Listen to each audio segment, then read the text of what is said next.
But I hope that you have been being blessed thus far with all the videos that we've been sharing. Proverbs is such an amazing book, and we always encourage everyone to start their year off with this book of wisdom.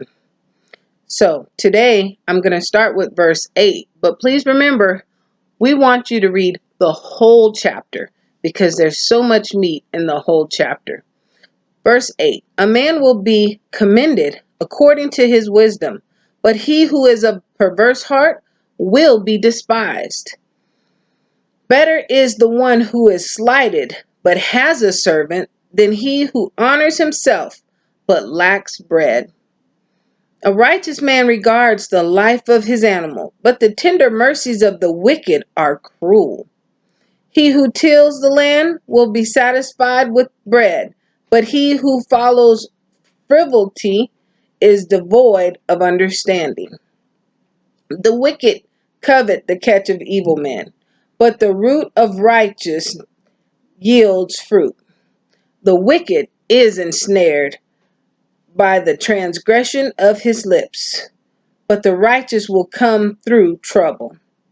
A man will be satisfied with good by the fruit of his mouth, and recompense of a man's hand will be rendered to him. The way of a fool is right in his own eyes, but he who heeds counsel is wise. A fool's wrath is known at once, but a prudent man covers shame.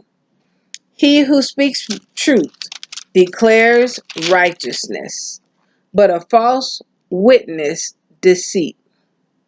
There is one who speaks like the piercing of a sword, but the tongue of the wise promotes health. The truthful lips shall be established forever, but a lying tongue is but for a moment. And so I read to you all the way to verse 19. And so we see here that once again, we're speaking of wisdom, right?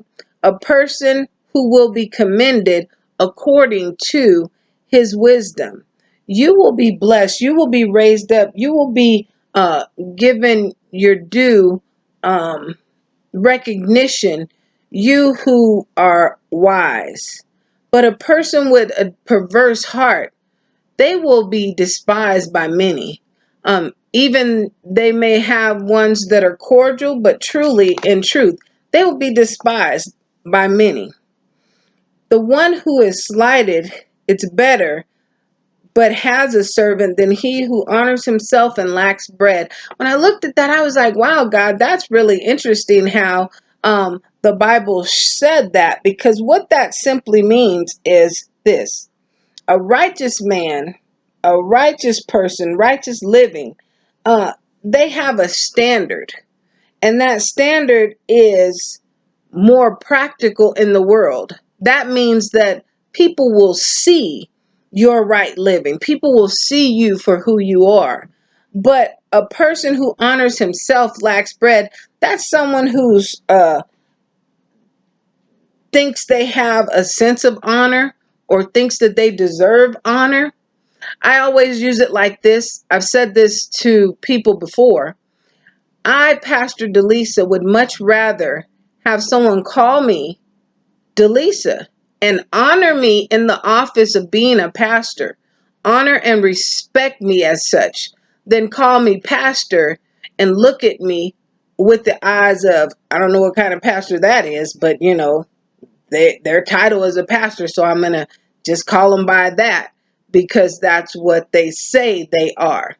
But they don't regard or believe that to be who I am. And so it's very important when you come in contact with people, let them know who you are. They should be able to honor you for who you are and what you live out in this world, not just because of a title. A lot of people won't like that, but it's very true.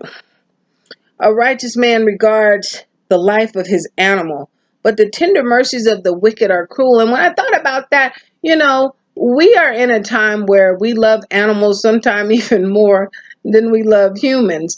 But the reality of the thing is that A righteous person is so sensitive. They're sensitive even to the needs and the care of their animal. But a man who is wicked, even in his kindness, it's regarded as evil for human beings. It's like they're unable to really show true kindness to others. They're still cruel to human beings, meaning they don't care. They have no regard for someone. They don't care if they slander. They don't care if they lie. They don't care if they mistreat you. They don't care if they backstab you. They don't care what they do. They are being cruel to humans, right? They have no regard for life or the people in this life. And so we realize he who tills the land will be satisfied with bread, but he who follows frivolity is devoid of understanding. And that just simply tells us that, you know what, you have to work in order to eat. If you think that you can get through this life without doing anything, with being lazy and not doing your part, it's really a wrong sense of thought process. Faith without works is dead. And so we must do our part. God requires us to do our part. And in it, it doesn't mean be lazy. A man will be satisfied with good by the fruit of his mouth, and recompense of a man's hand will be rendered unto him. We realize that each person will yield fruit, good or bad, depending on how you go about living this life, how you go about treating others.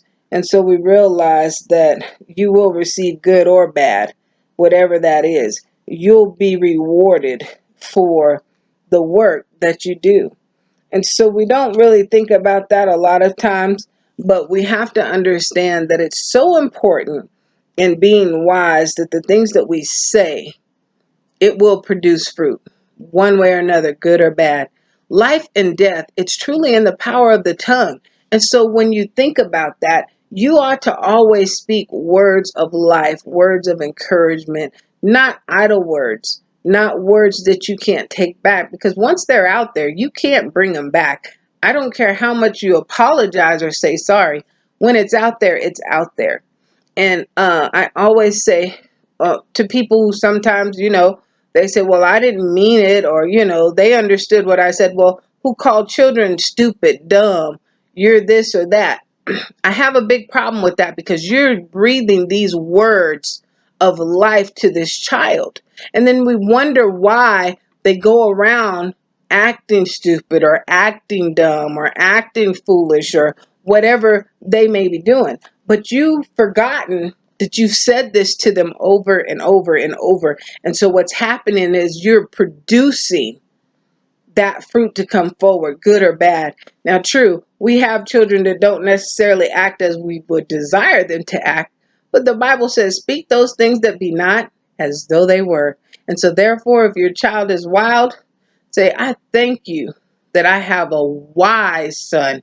I have a wise daughter. I have a mature child. I have a loving child. I have a caring child. Speak words of life over that child. I promise you that you will see a change if you speak life and not death over their lives. And so, the way of a fool is right in his own eyes, but he who heeds counsel is wise. A fool's wrath is known at once, but a prudent man covers the matter. And so we realize that a fool will always think that they're right. You can never tell them anything. They will always try to have the last word, and it doesn't matter what you try to say. You will always be wrong, and they will always be right. Well, that type of situation, the righteous man has no need to argue and has no need to fuss. All they have to do is pray, because we realize that they are wise in their own eyes, but that doesn't make them wise in the eyes of God. And so he who heeds counsel is wise, one that will receive wise words of counsel. They are wise. And not only are they wise, but their lives can be better for it. They will be much more blessed if they heed wise counsel. When a fool is talking, pretty much, you know at once that they're not wise. But a wise man covers, the prudent man covers shame. That one who may know of a situation, but will pray and try to give words of wisdom and encouragement to try to stir you into the right direction, as opposed to continuing you in the wrong direction. And not only that, not bringing it out to slander or to tear down. And so we realize that even all the more in this chapter, it talks about truthful lips. Much through majority of the Proverbs that we have been sharing, it has spoke frequently about a lying tongue and how that is truly an abomination to God. And so we want, here in verse 22, it says, lying lips are an abomination to the Lord, but those who deal truthfully are his delight.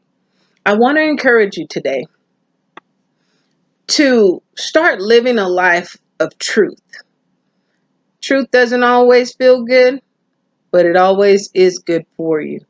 And when I say live truthfully, it doesn't give us an excuse to be nasty just because it's true, but speak truth in love so that the Lord will delight in you. Lying lips and a liar, he despises. And realizing that, even as it stated in Proverbs previous, that a liar is really a jealous, envious person. And so I encourage you today to go forward and try to live righteously. We hope that you have been being blessed by our Proverbs on today. And once again, I want to encourage you to read the whole chapter of chapter 12. We want you to know that we love you and there's nothing you can do about it. Be blessed.